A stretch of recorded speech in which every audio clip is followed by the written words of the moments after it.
며느리가 우리 집에 처음 들어온 날을 저는 아직도 어제처럼 또렷하게 기억하고 있습니다.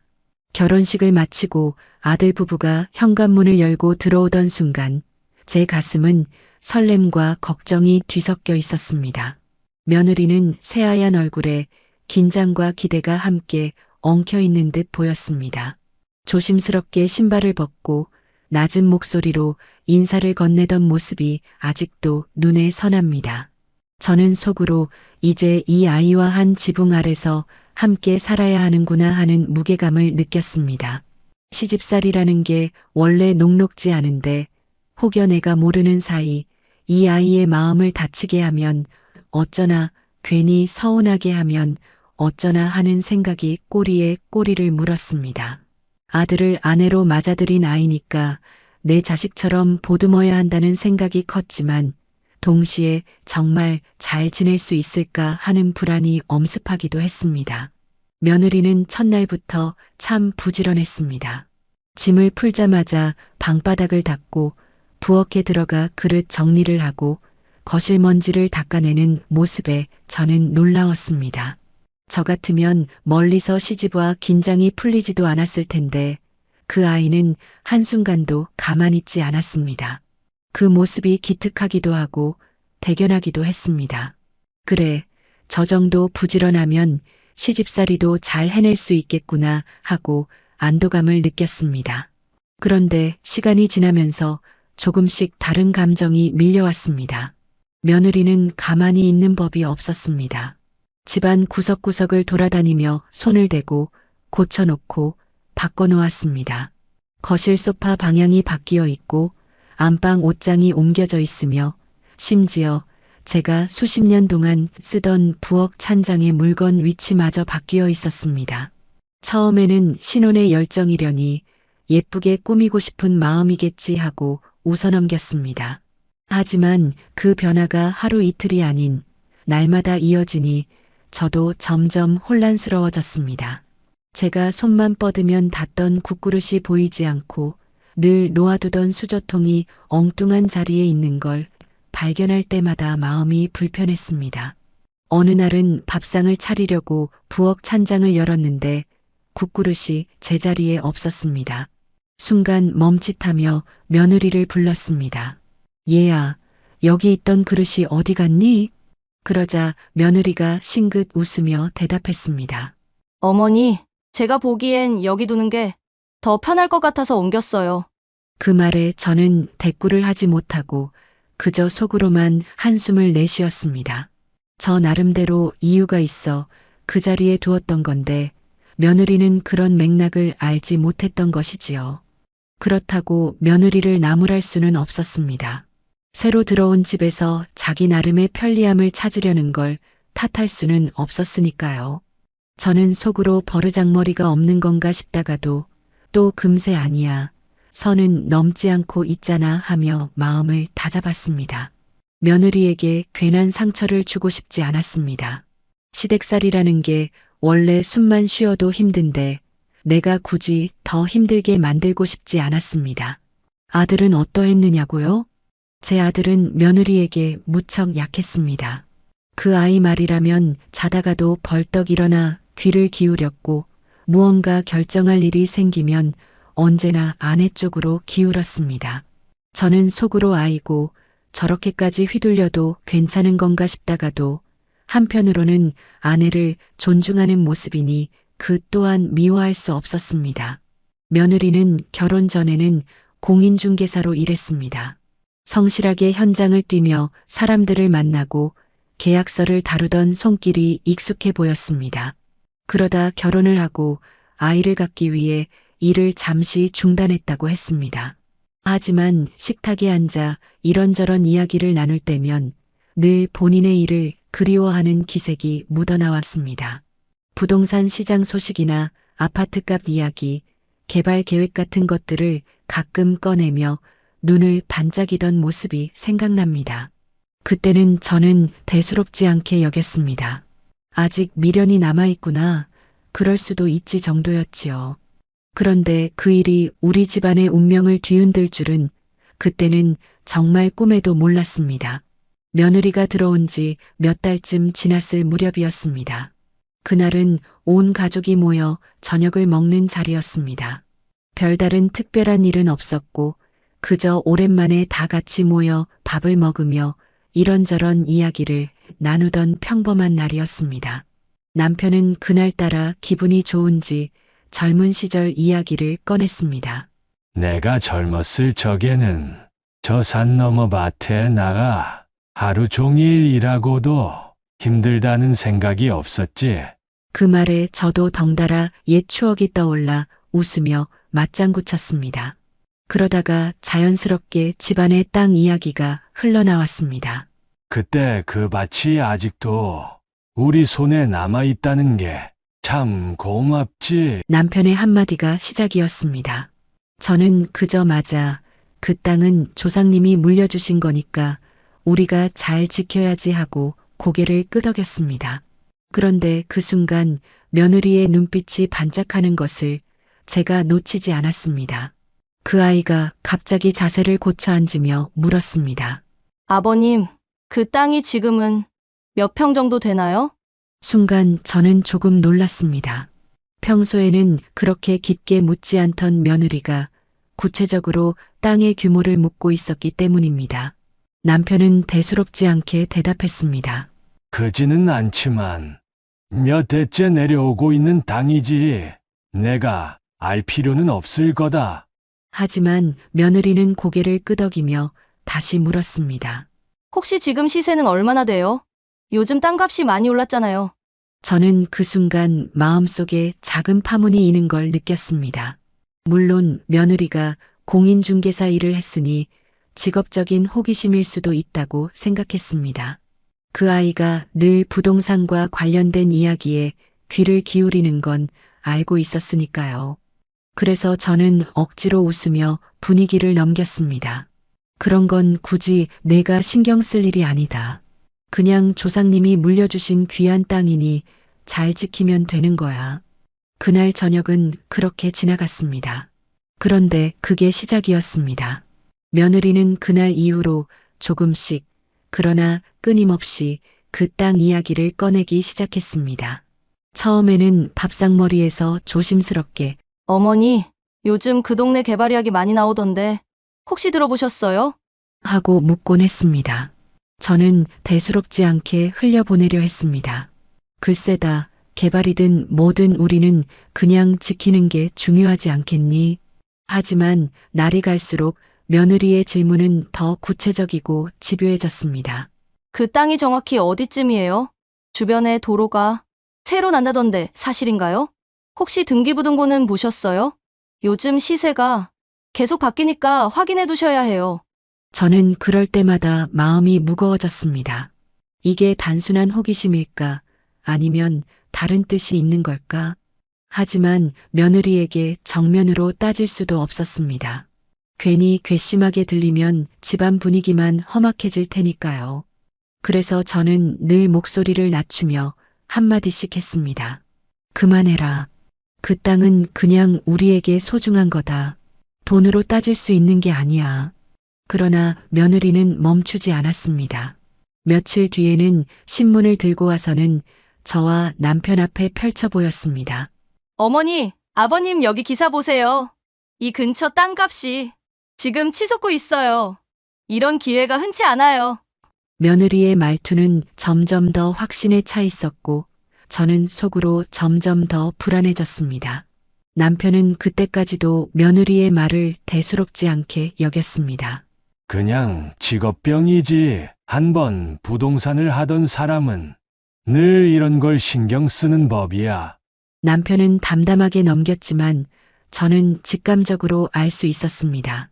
며느리의 마음속 어딘가에 그 땅을 꼭 움직여보고 싶은 욕망이 자리하고 있다는 거요. 며느리의 관심은 날이 갈수록 더 분명해졌습니다. 처음에는 그저 질문 수준이었지만 이제는 의견을 내고 주장까지 하게 되었습니다. 어느 날 저녁 식사를 마치고 다 같이 둘러앉아 있을 때였습니다. 며느리가 갑자기 준비해 온 종이를 꺼냈습니다. 그 종이는 땅 시세표였습니다. 저는 그 순간 마음이 철렁 내려앉았습니다. 그 아이가 단순히 관심을 넘어 이 문제를 본격적으로 다루려 한다는 신호였기 때문입니다. 며느리는 종이를 펼쳐 보이며 조용히 그러나 단호한 목소리로 말했습니다. 지금이 가장 좋은 때입니다. 이 땅은 지금 팔아야 합니다. 순간 거실 공기가 얼어붙었습니다. 저와 남편은 서로 얼굴을 바라보며 아무 말도 못했습니다. 얼마 후 남편이 낮고 무겁게 한마디 했습니다. 우린 팔 생각이 없다. 그 대답에도 며느리는 물러서지 않았습니다. 지금 아니면 절대 이 가격엔 못 팔아요. 그 짧은 말에는 확신과 조급함이 가득했습니다. 저는 가슴이 뜨거워지며 차오르는 분노를 억누르려 애썼습니다. 조상 대대로 내려온 땅은 우리에게 단순한 재산이 아니었습니다. 그건 뿌리였고 지켜야 할 의무였습니다. 그런데 며느리가 숫자와 시세만을 근거로 팔아야 한다고 하니 제 마음은 참기 힘들 만큼 흔들렸습니다. 그날 이후 며느리는 하루가 멀다 하고 새로운 자료를 가져왔습니다. 신문 기사, 인터넷에서 출력한 자료, 심지어 주변 부동산의 가격 변동표까지 들고 와서는 우리 부부 앞에 내밀었습니다. 그럴 때마다 저는 차갑게 대꾸했습니다. 그만해라. 다시는 땅 얘기 꺼내지 마라. 하지만 경고에도 불구하고 며느리는 멈추지 않았습니다.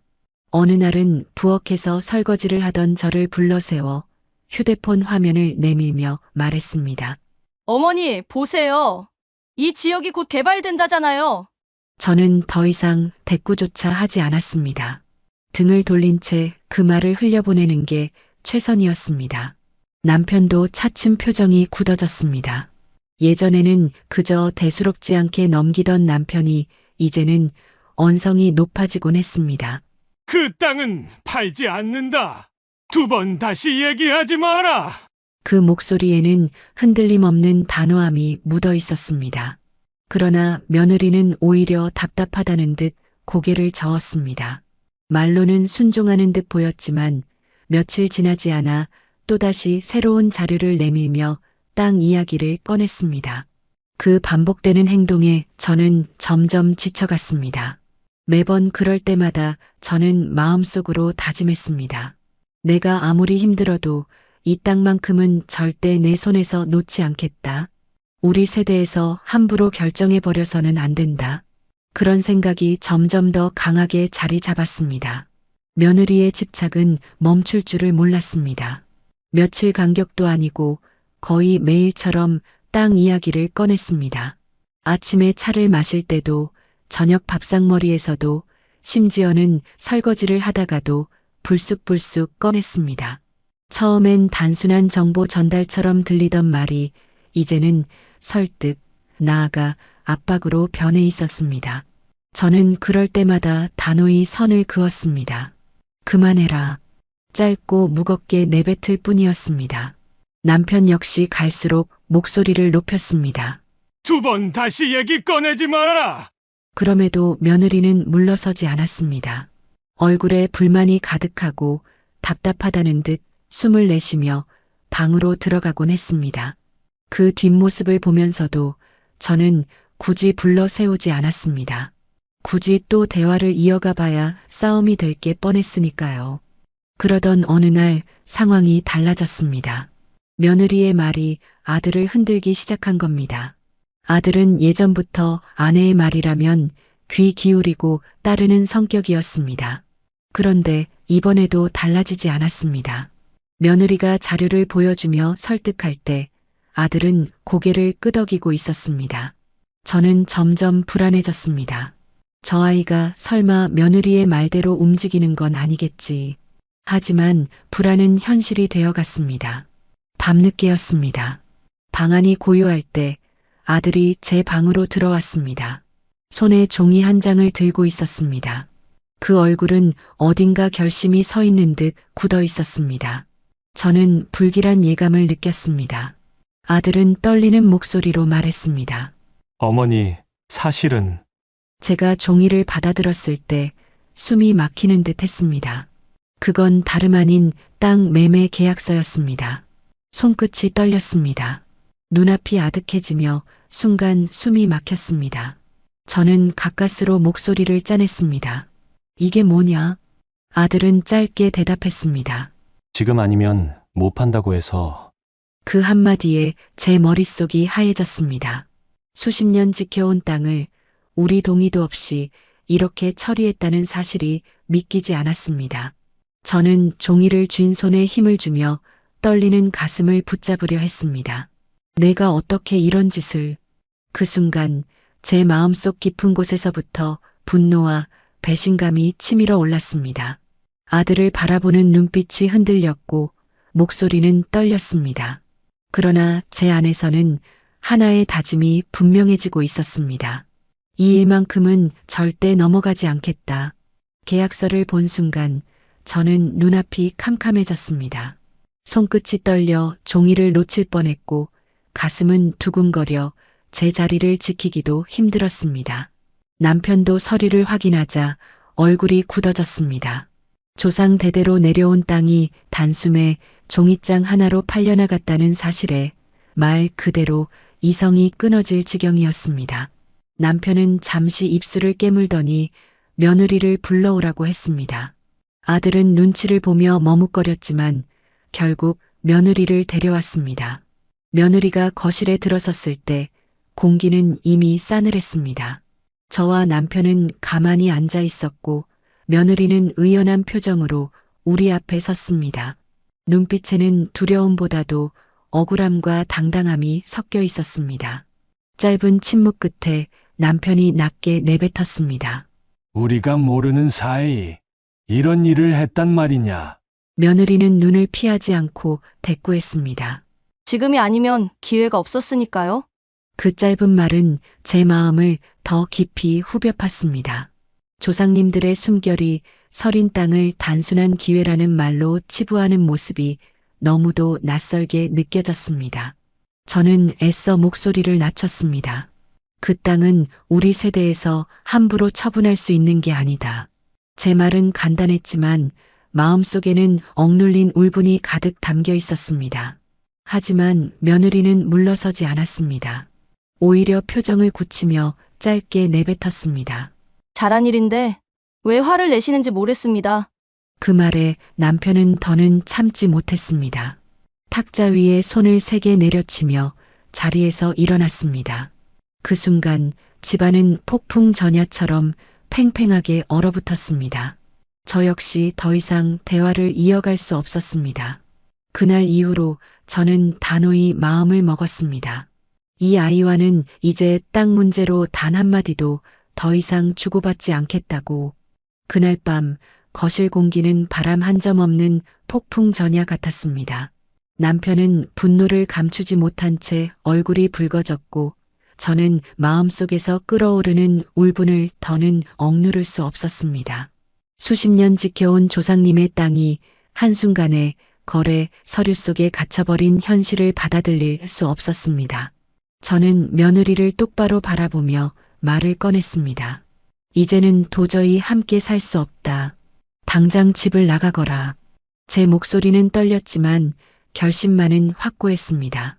남편도 무겁게 고개를 끄덕이며 같은 뜻을 보냈습니다. 그 순간 아들이 다급히 나섰습니다.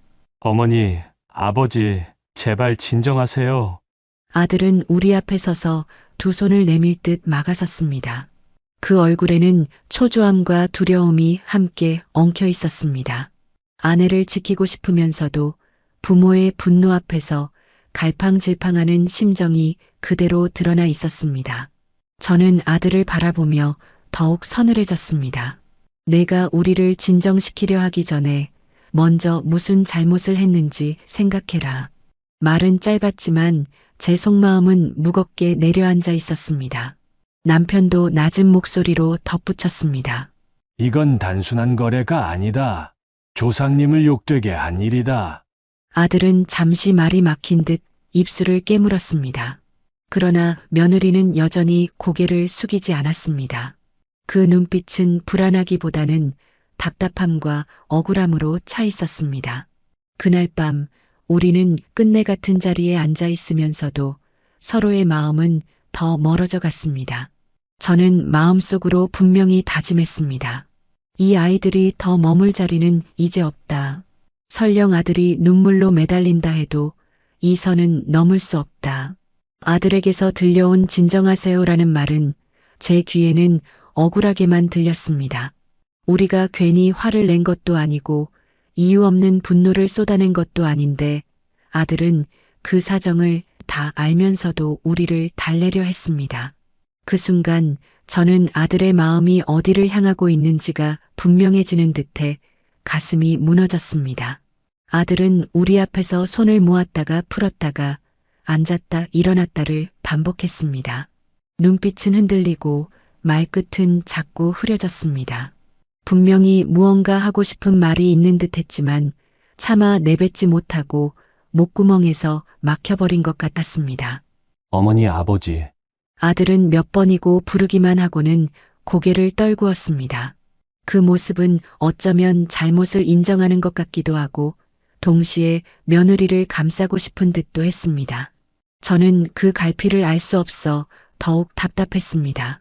잠시 침묵이 흐르는 동안 며느리는 팔짱을 낀 채 묵묵히 서 있었습니다.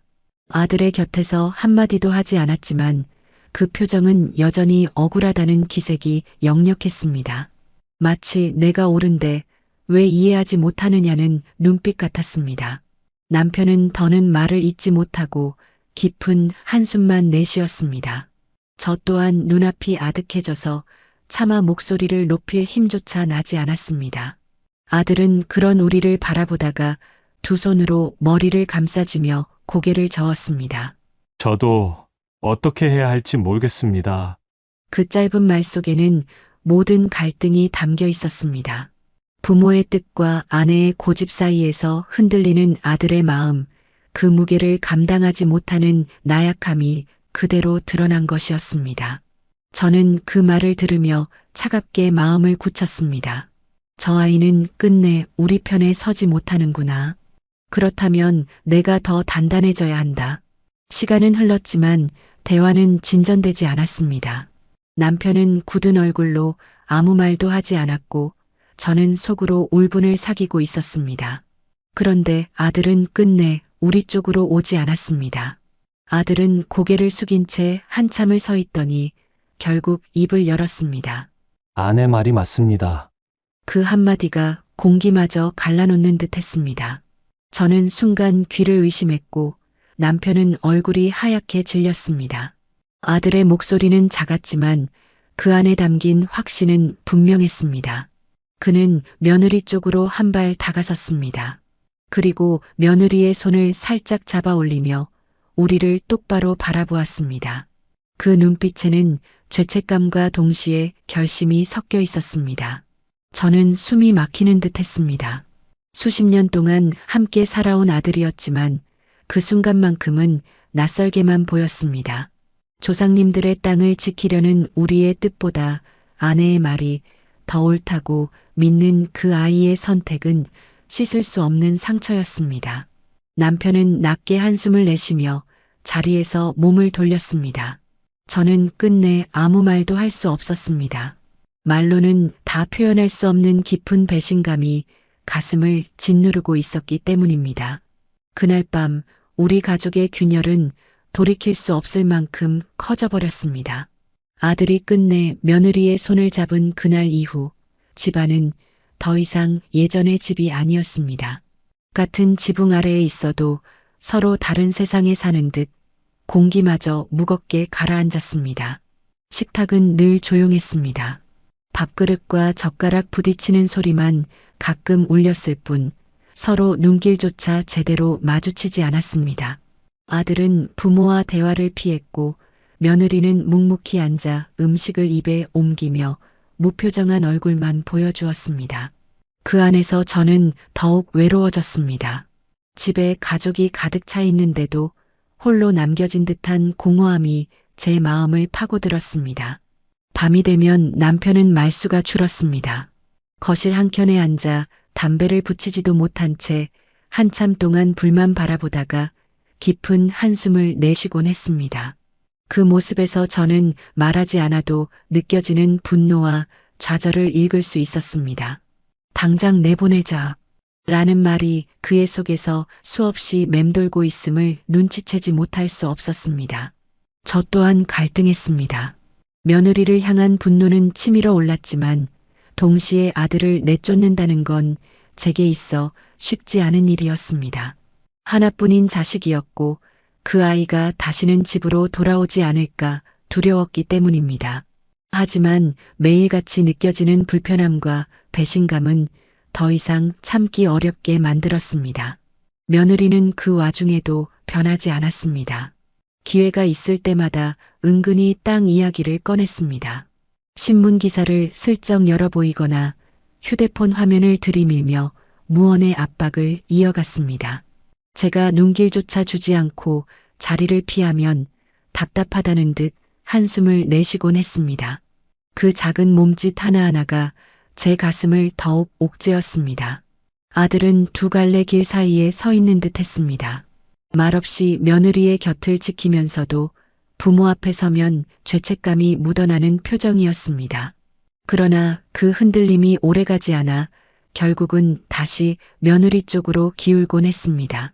그 모습은 저를 더 깊은 절망으로 몰아넣었습니다. 결국 저는 마음속으로 결심하기 시작했습니다. 이대로는 더는 버틸 수 없다는 생각이 점점 뚜렷해졌습니다. 이 아이들을 계속 곁에 두면 집안이 산산조각 날 것 같았습니다. 남편 역시 눈빛으로 같은 결심을 전하고 있었습니다. 그날 이후 저는 차갑게 마음을 굳혔습니다. 더 이상 이 상황을 두고 볼 수 없다는 절박함이 제 안에서 자라나고 있었습니다. 며느리와 아들을 바라보는 제 마음은 날마다 무거워졌습니다. 그 아이들이 집안에 들어온 지 몇 해밖에 되지 않았지만 마치 오래된 균열이 한순간에 드러난 듯한 불안이 우리를 짓눌렀습니다. 집안의 공기는 늘 싸늘했고 웃음소리는 사라졌습니다. 남편은 저보다 더 오래 참고 버티려 했습니다. 하지만 며느리가 또다시 땅 이야기를 꺼낸 날 그는 더는 참지 못했습니다. 식탁 위에 놓인 젓가락을 내려놓고 깊은 주름이 잡힌 이마를 감싼 채 긴 한숨을 토해냈습니다. 그 모습에서 저는 그가 이제 한계에 다다랐음을 알 수 있었습니다. 저 역시 마음이 같았습니다. 아들과 며느리가 있는 집이 더 이상 안식처가 아닌 전쟁터처럼 느껴졌습니다. 저녁마다 반복되는 침묵, 서로를 향한 차가운 눈빛, 그리고 은근히 흘러나오는 불편한 기류가 우리를 갉아먹었습니다. 이대로는 집이 무너진다는 두려움이 날이 갈수록 커져갔습니다. 어느 날 밤 남편과 단둘이 앉아 이야기를 나누었습니다. 서로의 말은 길지 않았습니다. 몇 마디 나누지 않아도 우리는 이미 같은 생각에 도달해 있음을 알았습니다. 이제 내보내자. 그 말은 짧았지만 무게는 집안 전체를 뒤흔들 만큼 무거웠습니다. 저는 가슴이 철렁했지만 마음 한구석에서는 안도의 한숨도 새어나왔습니다. 힘겹게 내린 결정이었지만 달리 길이 없음을 잘 알고 있었기 때문입니다. 아들을 잃을지 모른다는 두려움은 여전히 있었지만 더 큰 두려움은 이대로 모든 것이 무너져 내릴까 하는 공포였습니다. 그날 밤 저는 잠을 이루지 못했습니다. 뒤척이며 천장을 바라보니 수십 년 동안 지켜온 집이 낯설게만 느껴졌습니다. 한때 웃음과 온기로 가득했던 공간이 이제는 균열과 불신으로 가득 차 있었습니다. 저는 마음속으로 여러 번 되뇌었습니다. 내일부터는 더는 예전처럼 살 수 없다. 결정을 내려야 한다. 그 결심은 서서히 굳어졌습니다. 그리고 마침내 아들과 며느리 앞에서 그 말을 꺼내야 할 시간이 다가오고 있음을 저는 직감했습니다. 며칠 뒤 마침내 그 순간이 찾아왔습니다. 저녁 식사가 끝난 뒤 저는 마음을 다잡고 자리에 앉아 있었습니다. 평소 같으면 얼른 그릇을 치우고 방으로 들어갔을 텐데 그날만큼은 움직이지 않았습니다.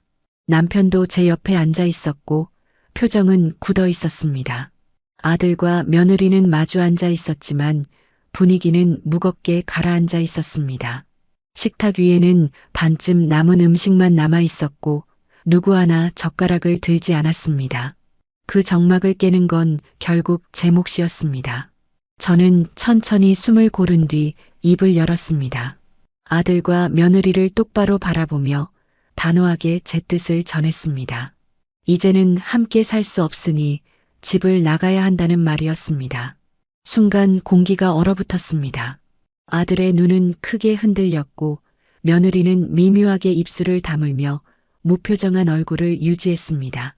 짧은 순간이었지만 그들의 반응 속에서 저는 서로 다른 결을 읽을 수 있었습니다. 아들은 당황과 두려움에 휩싸인 듯했고 며느리는 이미 마음을 단단히 굳힌 듯했습니다. 남편은 한마디 덧붙이지 않았습니다.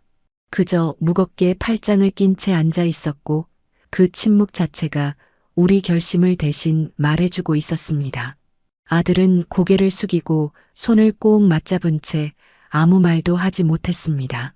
말을 꺼내려는 듯 입술이 몇 차례 움직였지만 끝내 소리는 나오지 않았습니다. 그 침묵이 오히려 더 큰 울림으로 다가왔습니다. 저는 마음이 흔들릴까 두려워 더는 말을 이어가지 않았습니다. 이미 충분히 단호한 뜻을 전했으니 이제는 그들이 받아들일 차례였습니다.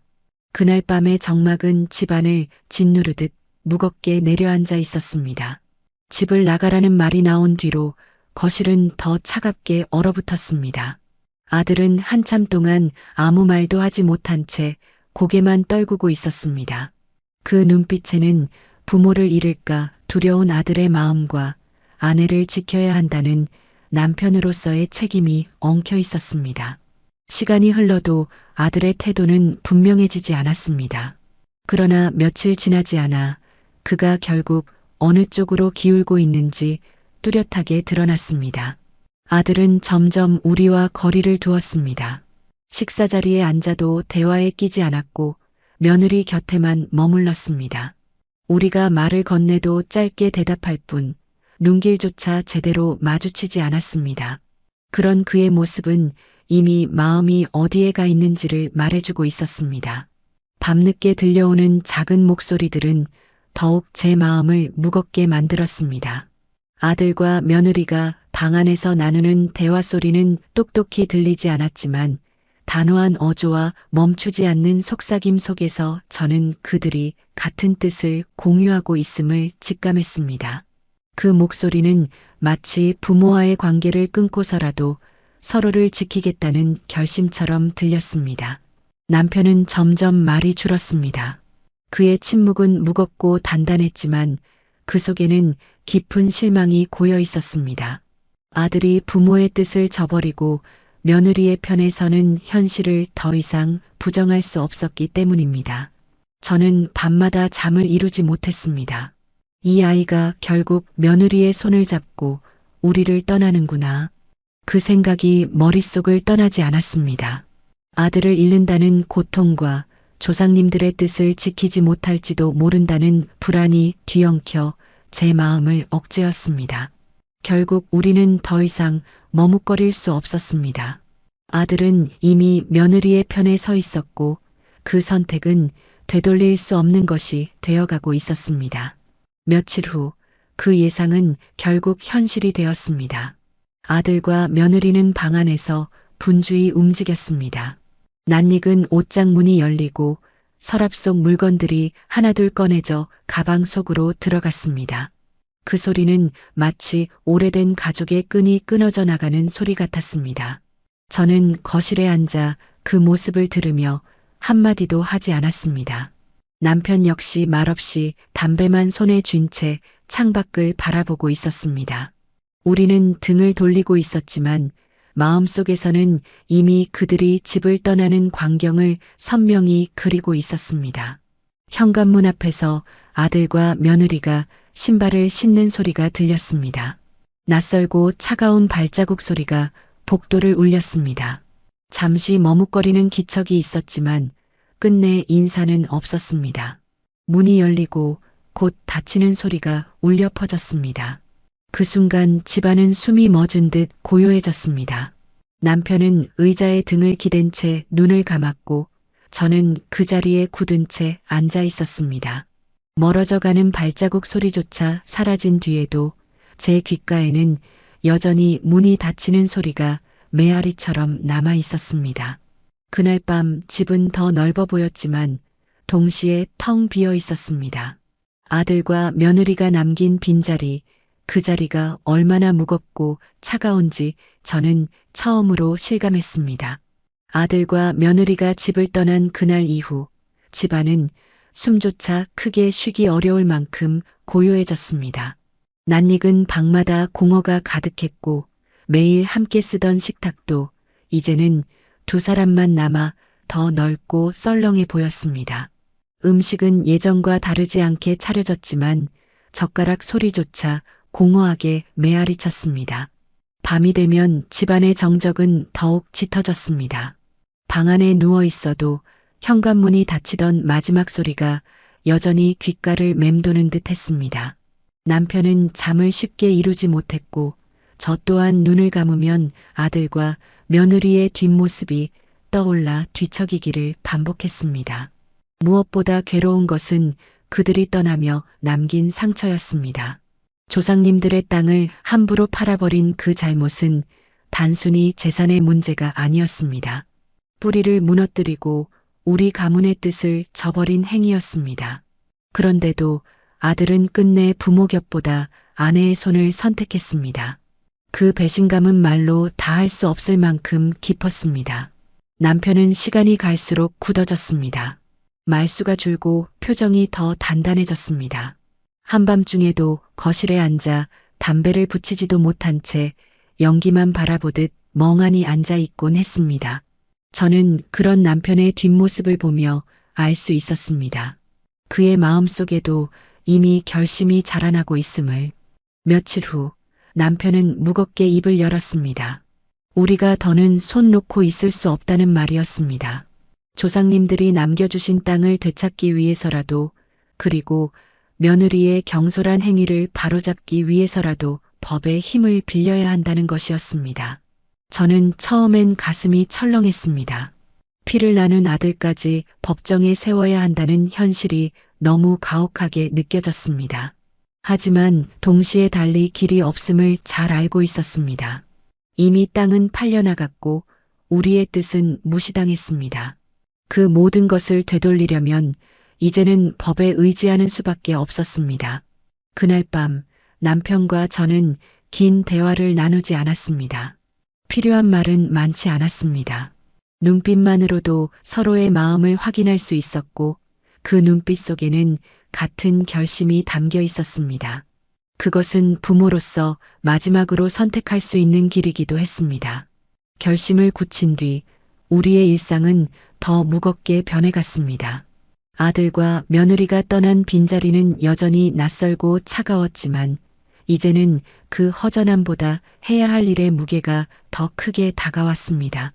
조상님들의 땅을 되찾지 못한다면 그 상처는 대대로 이어질 것 같았습니다. 남편은 곧장 필요한 절차를 알아보기 시작했습니다.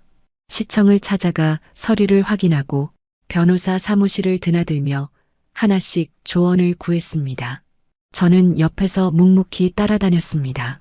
종이 위에 찍히는 도장 하나, 적힌 글자 하나가 이렇게 무겁게 느껴질 줄은 몰랐습니다. 고소장을 작성하는 순간은 참담했습니다. 손끝은 떨렸고 마음은 저릿했습니다.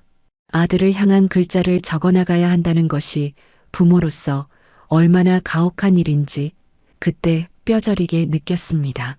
그러나 또 다른 한편에서는 이것이 곧 조상님들께 드리는 최소한의 도리라는 생각이 제 등을 밀었습니다. 며칠 뒤 우리는 법원에 서류를 제출했습니다. 차가운 복도에 앉아 기다리는 동안 제 가슴은 쿵쾅거려 잠시도 가만히 있을 수 없었습니다. 창밖으로 보이는 회색 하늘마저 무겁게 내려앉은 듯했고 복도 끝에서 들려오는 발자국 소리가 한층 크게 울려 퍼지는 것만 같았습니다. 집으로 돌아오는 길은 길고도 고단했습니다. 차창 밖으로 스쳐 지나가는 풍경들이 전혀 눈에 들어오지 않았습니다. 남편과 저는 거의 말을 나누지 않았습니다. 하지만 그 침묵 속에서도 우리는 같은 생각을 하고 있음을 알았습니다. 이제 되돌아갈 수 없다는 것, 이미 길은 정해졌다는 것을 서로 알고 있었습니다. 재판 날짜가 정해졌다는 소식을 들었을 때 마음은 더욱 무겁게 가라앉았습니다. 머릿속에는 법정에 서 있을 아들과 며느리의 모습이 그려졌습니다. 그곳에서 어떤 표정을 지을지, 어떤 태도로 맞설지 상상만 해도 가슴이 저려왔습니다. 재판 당일 아침부터 마음이 무겁게 내려앉았습니다. 옷을 챙겨 입는 순간에도 손끝이 떨려 단추를 제대로 잠그지 못했고 숨을 들이마셔도 가슴은 꽉 막혀 내려가지 않았습니다. 남편도 무겁게 입을 다문 채 서류 가방만 꼭 쥐고 있었습니다. 법원 건물 앞에 도착했을 때 높은 건물이 우리를 내려다보는 듯 했습니다. 차가운 돌계단을 하나씩 오르며 마치 발걸음마다 무게추가 달린 듯 힘겨웠습니다. 안으로 들어서자 복도는 쓸쓸했고 발자국 소리가 크게 울려 퍼져 더욱 긴장감을 불러일으켰습니다. 재판정 문 앞에 섰을 때 제 심장은 미친 듯이 뛰었습니다. 문이 열리고 안으로 들어가자 이미 그곳에는 아들과 며느리가 앉아 있었습니다. 순간 숨이 멎는 듯 했습니다. 아들은 고개를 살짝 숙이고 있었지만 그 곁에 앉은 며느리는 굳은 얼굴로 재판부를 똑바로 바라보고 있었습니다. 그들의 모습은 부부로서 단단히 손을 맞잡고 있는 듯 보였고 그 손끝에 담긴 결심이 그대로 느껴졌습니다. 그 순간 저는 다시 한번 아들이 부모보다 아내의 편에 서 있다는 사실을 실감했습니다. 재판정 안의 공기는 차갑고 무거웠습니다. 판사의 목소리가 울려 퍼졌지만 제 귀에는 뚜렷하게 들어오지 않았습니다. 눈앞에 앉아 있는 두 사람의 뒷모습만이 제 시선을 붙잡고 있었습니다. 남편은 굳은 얼굴로 앞을 바라보며 한치도 흔들림이 없었습니다. 그의 옆에 앉아 있으면서도 저는 온몸이 떨려왔습니다. 하지만 이제는 되돌릴 수 없었습니다. 이미 우리는 이 자리에 서기로 결심했고 그 선택을 끝까지 밀고 가야만 했습니다. 재판은 차갑게 진행되었습니다. 법정에서 오가는 단어 하나하나가 칼날처럼 가슴을 스쳤습니다. 계약이라는 말, 매매라는 말, 무효라는 말이 차례로 오갈 때마다 제 심장은 더 깊이 내려앉았습니다. 그 순간에도 아들과 며느리는 여전히 서로의 곁을 지켰습니다. 나는 부모지만 그 둘 사이로 더 이상 발을 들릴 자리가 없다는 사실이 선명하게 느껴졌습니다. 재판정 안은 시간이 멈춘 듯 느리게 흘러갔습니다. 판사의 목소리가 울려 퍼질 때마다 제 귀에는 마치 거대한 종소리가 울리는 듯 가슴을 울렸습니다. 양쪽 변호사들의 말은 끊임없이 이어졌지만 제겐 그저 멀리서 들려오는 잡음처럼 흐릿하게만 다가왔습니다. 제 시선은 자꾸만 아들과 며느리에게 향했습니다. 아들은 고개를 숙인 채 말을 아꼈고 며느리는 여전히 굳은 표정으로 의자에 앉아 있었습니다. 그 차갑고 단단한 얼굴을 보는 순간 저는 더욱 심장이 조여오는 듯 했습니다. 부모와의 인연보다는 끝까지 자신의 선택을 밀어붙이겠다는 의지가 그 표정에서 뚜렷하게 보였기 때문입니다. 남편은 한치의 흔들림도 없는 모습으로 자리에 앉아 있었습니다.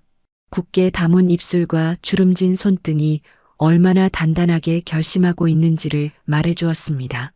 저는 그런 남편의 곁에 있으면서도 내내 불안했습니다.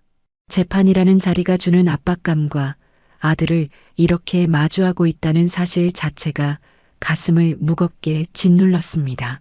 재판부가 기록을 읽어 내려가는 동안 제 손은 무릎 위에서 가만히 떨렸습니다. 땅이 어떻게 팔렸는지, 절차에 어떤 문제가 있었는지 하나하나 정리되는 과정이 이어질수록 제 마음은 점점 더 조여왔습니다. 그동안 내가 수십 년을 지켜온 땅이 이렇게 서류 몇 장으로 다루어지고 있다는 사실이 믿기지 않았습니다. 잠시 정적이 흐를 때마다 저는 숨조차 크게 쉬지 못했습니다. 주변 사람들의 시선, 낯선 공간의 긴장감, 그리고 곧 다가올 판결이 한꺼번에 제 어깨 위로 내려앉았습니다. 시간은 흐르는데 판결은 아직 나오지 않았고 그 기다림이 오히려 더 고통스럽게 다가왔습니다. 그 순간 제 마음은 복잡하게 흔들렸습니다. 한쪽에서는 땅을 반드시 되찾아야 한다는 의지가 단단히 자리 잡고 있었고, 다른 한쪽에서는 피부치 아들을 법정에 세운 부모로서의 슬픔이 차올랐습니다. 그 두 감정이 서로 부딪히며 제 가슴을 찢어놓는 듯 했습니다. 긴장 속에서 시간이 길게 늘어진 듯 흐른 뒤 마침내 판사의 목소리가 다시 울려 퍼졌습니다. 순간 법정 안의 모든 시선이 앞쪽으로 쏠렸습니다. 제 가슴은 미친 듯이 뛰었고 손끝은 얼음처럼 차가워졌습니다. 판사는 차분히 판결문을 읽어 내려갔습니다. 법정의 공기는 숨조차 크게 쉬기 어려울 만큼 무거워졌습니다. 그리고 마침내 그 말이 울려 퍼졌습니다. 피고인 며느리 박선미, 징역 1년형 선고합니다. 피고인 아들 김선호, 집행유예 처분을 내립니다. 순간 제 귀에는 그 말만이 또렷하게 맴돌았습니다. 머릿속은 새하얘졌고 심장은 땅 밑으로 꺼져 내리는 듯 했습니다. 남편은 굳게 담은 입술을 조금 떨었을 뿐 아무 말도 하지 않았습니다. 저 역시 말이 나오지 않았습니다. 그저 눈앞의 광경을 바라볼 수밖에 없었습니다. 아들은 자리에서 일어나 고개를 숙였습니다. 그의 입술이 미세하게 움직이며 죄송합니다라는 소리가 흘러나왔습니다. 그러나 그 목소리는 법정 안에 가득한 공허함을 메우기에는 너무 작았습니다. 며느리는 담담한 표정으로 재판부를 향해 서 있었습니다. 눈빛은 여전히 흔들림이 없었고 그 모습은 오히려 저를 더 아프게 했습니다.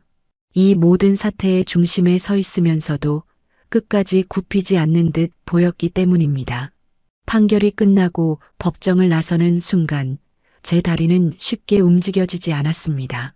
법정 바닥에 발이 붙은 듯 무거웠고 한 걸음을 내디딜 때마다 수십 년의 기억이 무너져 내리는 듯 했습니다.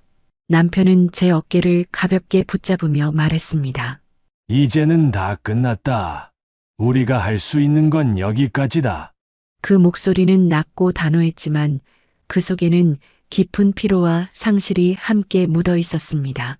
저는 그 말에 고개를 끄덕였지만 마음은 여전히 얼어붙어 있었습니다. 재판이 끝난 뒤 며칠 지나 우리는 법적으로 땅을 되찾을 수 있었습니다. 오랜 세월 지켜온 터전이 다시 우리의 품으로 돌아왔다는 사실에 안도감이 들기도 했지만 마음은 전혀 가벼워지지 않았습니다. 문서 한 장으로는 메울 수 없는 상처가 이미 우리 가슴 속 깊이 새겨져 있었기 때문입니다. 남편은 서류를 받아들며 조용히 말했습니다. 조상님들께 얼굴은 겨우 들 수 있겠구먼. 그 말은 기쁨이 아니라 쓰라린 위안처럼 들렸습니다. 집안 공기는 여전히 쓸쓸했습니다. 아들과 며느리가 떠난 빈자리는 너무 컸고 그들의 흔적은 곳곳에 남아 있었습니다.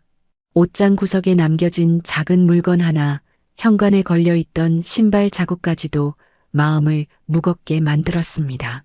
저녁 식탁에 앉아 있을 때 문득 떠오르는 생각이 있었습니다. 예전에는 아들의 웃음소리가 집안을 채웠는데 이제는 그 소리가 아예 사라졌다는 사실이었습니다. 그때마다 가슴은 더 아려왔습니다.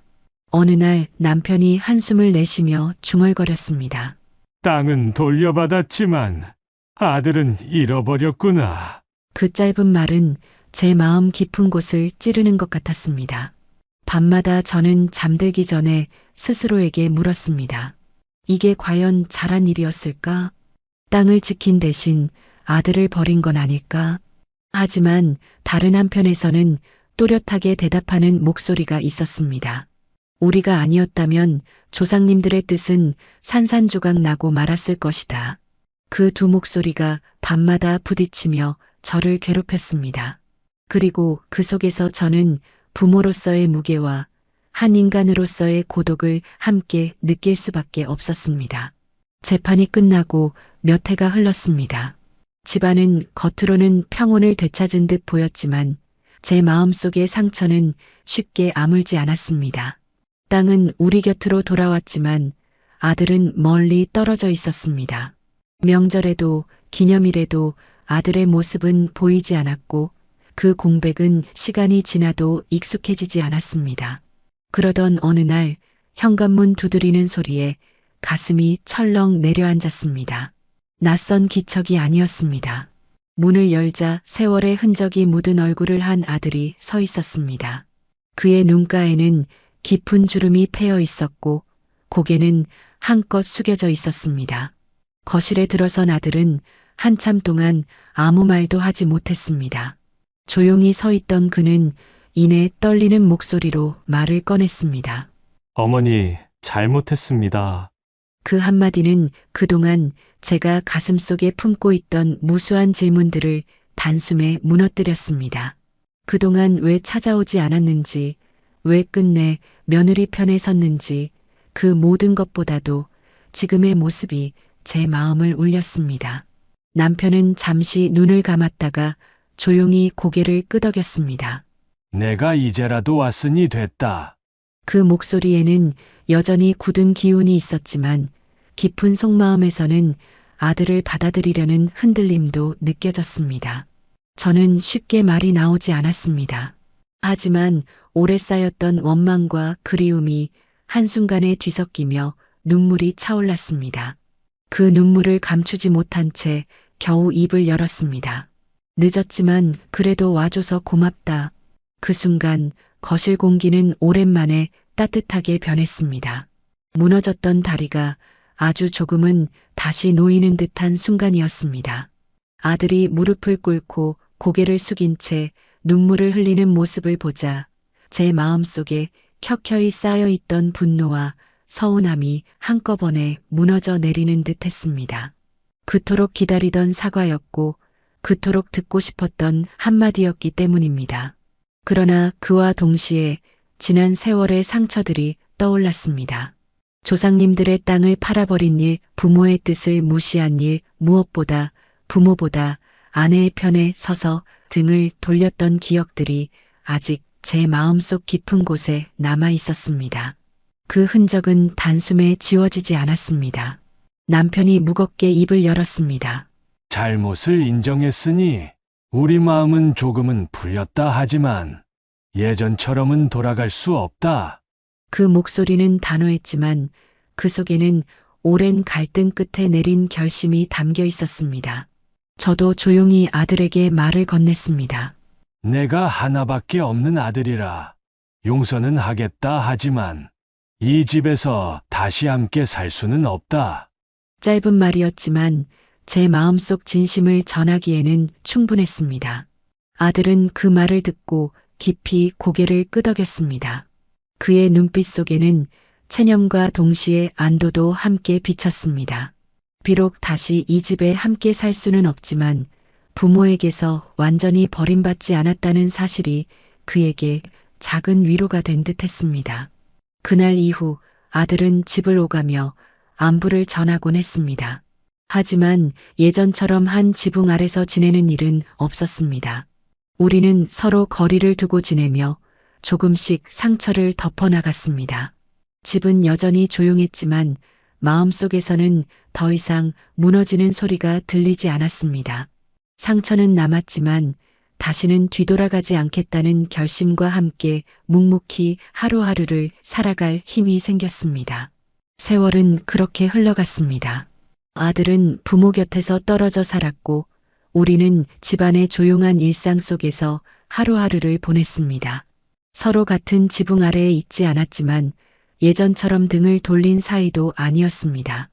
필요할 때는 안부를 묻고 멀리서라도 서로의 소식을 확인할 수 있는 정도의 거리는 유지했습니다.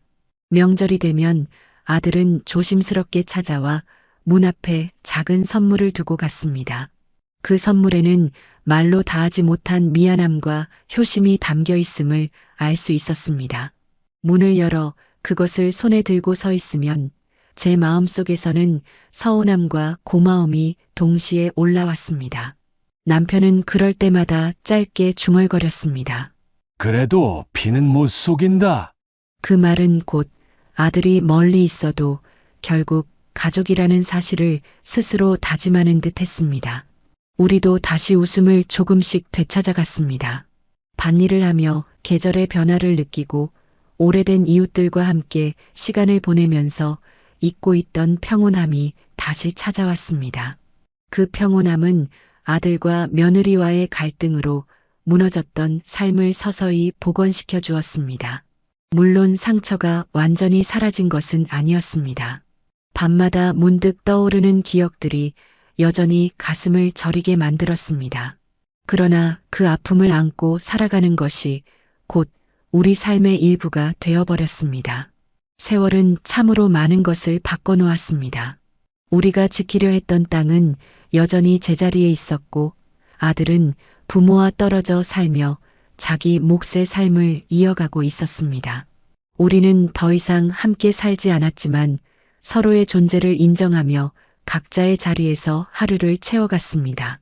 그렇게 집안에는 오랜만에 잔잔한 평온이 깃들기 시작했습니다. 시간이 더 흘러가면서 아들의 발걸음은 서서히 우리 집으로 향하기 시작했습니다. 예전처럼 매일을 함께하진 않았지만 달에 한두 번쯤은 얼굴을 내밀곤 했습니다. 그가 현관문을 열고 들어올 때마다 집안 공기는 오랜만에 따뜻해졌습니다. 어느 날은 함께 밭으로 나가 잡초를 뽑았습니다.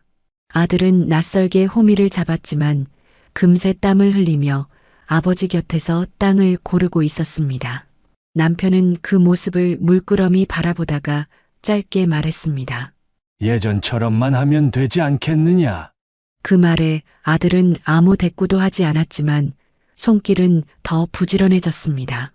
또 다른 날은 저녁상을 차리고 셋이 마주 앉았습니다.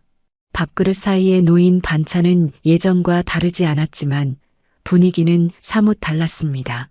예전처럼 시끄러운 대화는 없었지만 아들이 묵묵히 젓가락을 들어 음식을 집어먹는 모습만으로도 제 마음은 한결 가벼워졌습니다. 식사를 마친 뒤에는 설거지를 도와주겠다며 부엌에 서 있는 아들의 뒷모습이 오래전 소년 같아 보여 순간 눈시울이 뜨거워졌습니다.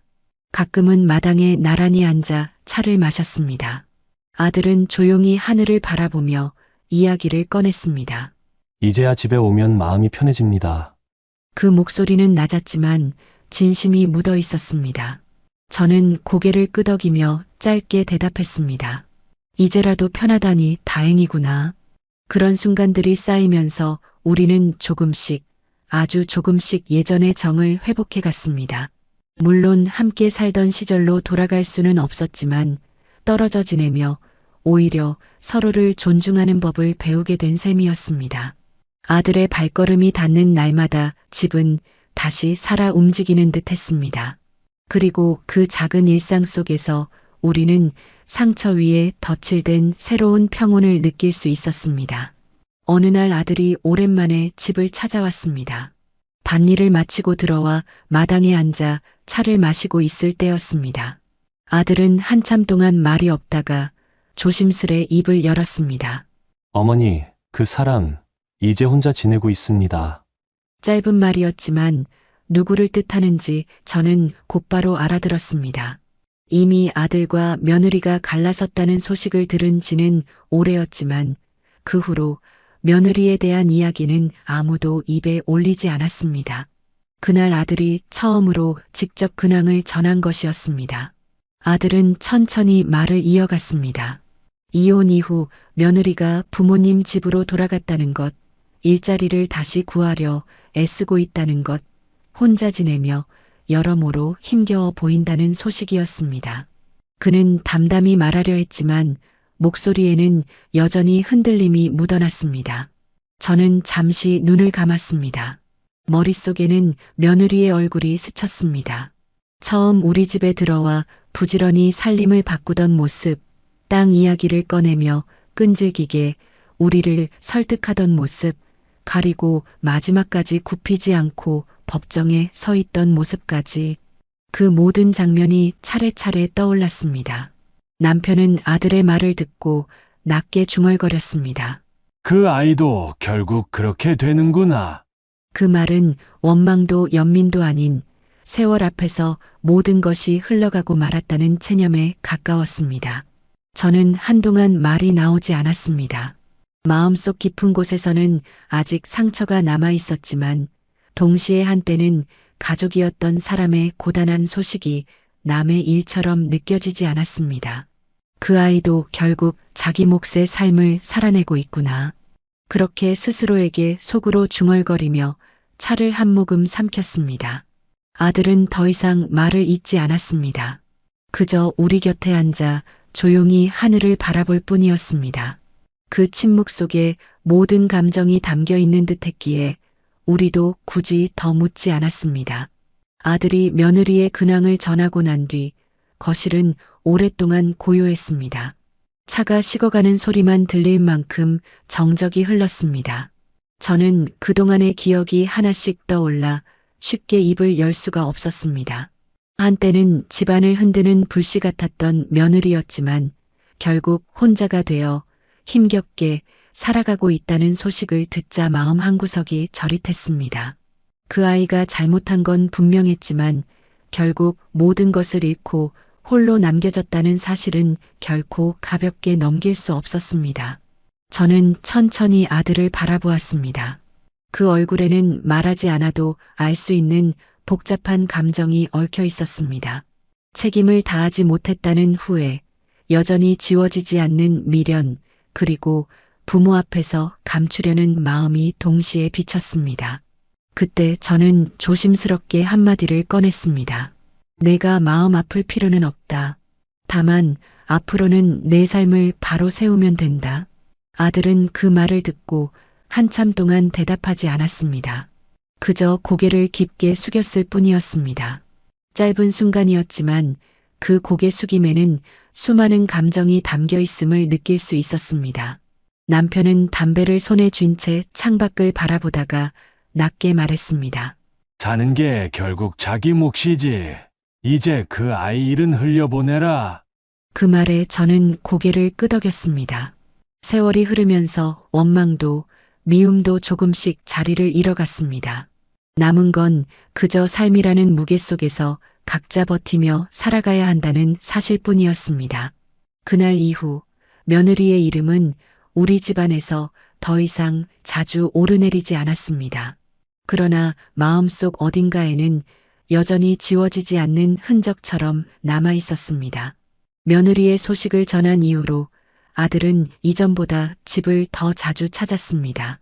처음에는 멀찍이 서 있던 사람이 이제는 조금씩 집안일에도 손을 보탰습니다. 주말이면 밭에 나가 아버지와 함께 고랑을 타기도 하고 마을 어르신들 모임에 나란히 앉아 이야기를 듣기도 했습니다. 저녁에는 종종 함께 식탁을 차렸습니다. 세 사람만의 조용한 자리였지만 그 속에는 묘한 따뜻함이 배어 있었습니다. 아들이 된장찌개 국물을 떠서 제 앞에 놓아줄 때면 저는 괜스레 마음이 풀리곤 했습니다. 고맙다. 짧은 말이었지만 그 안에는 오랜 세월의 거리감이 조금씩 좁혀지고 있다는 의미가 담겨 있었습니다. 남편은 아들과 마당에 나란히 앉아 담배 대신 따뜻한 차를 들이켰습니다. 옆에서 지켜보니 두 사람은 굳이 많은 말을 하지 않아도 서로의 마음을 느끼는 듯 했습니다. 아들은 때로는 조심스럽게, 때로는 담담하게 자신의 근황을 전했습니다. 이제는 혼자 지내도 괜찮습니다. 오히려 마음이 가벼워졌습니다. 그 말에 남편은 짧게 대답했습니다. 사람은 결국 그렇게 단단해지는 거다. 계절이 바뀔 때마다 함께 나누는 풍경도 달라졌습니다. 봄에는 꽃이 핀 마당에서 새싹을 함께 바라보았고 여름에는 땀을 뻘뻘 흘리며 호박잎을 따기도 했습니다. 가을이면 낙엽을 쓸며 함께 이야기를 나눴고 겨울에는 아궁이에 불을 지피며 따뜻한 국물을 나눴습니다. 그런 작은 일상이 오히려 오래전 잃어버렸던 가족의 의미를 되찾아주는 듯 했습니다. 물론 모든 게 예전처럼 돌아가진 않았습니다. 아들과 부모 사이에는 여전히 보이지 않는 선이 있었고 그 선을 완전히 넘어설 수는 없었습니다.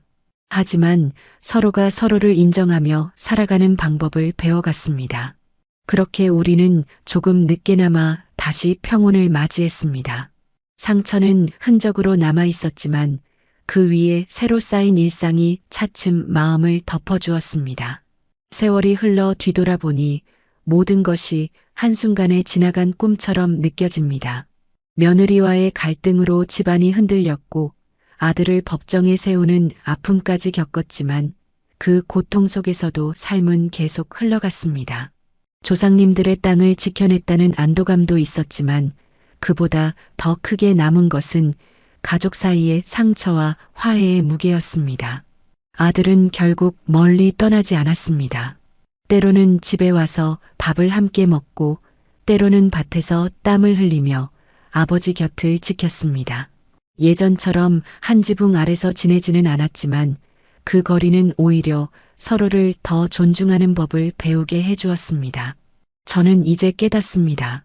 재산도 중요하고 전통도 중요하지만 결국 사람을 붙잡는 것은 마음이라는 사실을, 그 마음이 흔들리면 아무리 든든한 집도 금세 무너지고 마음이 이어져 있으면 거리가 멀어도 가족은 가족으로 남는다는 것을 남편은 어느 날 저에게 조용히 말했습니다. 우리가 고생은 했어도 결국은 버틸 만큼은 버텼지. 그 말에 저는 고개를 끄덕이며 대답했습니다. 그래도 마지막엔 다시 가족으로 남았으니 다행이지요. 저녁 노을이 마당을 붉게 물들릴 때 아들이 걸어 들어오는 뒷모습을 바라보면 묘한 평온이 찾아옵니다. 많은 상처와 갈등이 있었지만 결국은 서로를 놓지 않았기에 이렇게 다시 마주할 수 있다는 사실이 제 마음을 위로합니다. 이제 저는 더 이상 과거의 일에 매달리지 않으려 합니다. 그 모든 일은 세월 속에서 흘러간 흔적일 뿐 남은 인생은 오히려 서로를 보듬으며 살아가야 한다는 것을 알기 때문입니다. 그렇게 저는 오늘도 조용히 하루를 마무리합니다. 눈앞에 있는 것은 조상님들이 물려주신 땅, 그리고 여전히 내 곁을 오가는 아들. 그 두 가지가 제 삶을 끝까지 지켜줄 마지막 버팀목이 되어 주리라 믿습니다.